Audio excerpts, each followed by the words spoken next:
আল্লাহ রাব্বুল আলামিন বান্দাদেরকে বলেছেন, অন্যান্য যুগের নবীরা উম্মতরা তাদের নবীদেরকে নাম ধরে ডাকাডাকি করত, তোমরা যেন আমার নবীকে নাম ধরে ডেকো না। সুবহানাল্লাহ।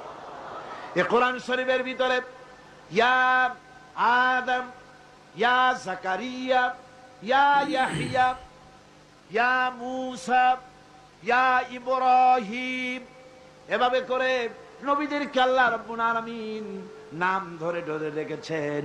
কিন্তু মুহাম্মদ সাল্লাল্লাহু আলাইহি সাল্লামকে ইয়া মুহাম্মদ বলে কোরআন শরীফে কোথাও ডাকেন নাই। সুবহানাল্লাহ, জোরে কোন সুবহানাল্লাহ। নিজে তো আল্লাহ ডাকলেনই না, নিজে তো হুজুরকে কোথাও আল্লাহ নাম ধরে ডাকলেন না, বরং উম্মতদেরকেও নিষেধ করে দিলেন আমার নবীকে এভাবে নাম ধরে কখনো ডাকাডাকি করবে না। আল্লাহ পাক তার নবীকে এভাবে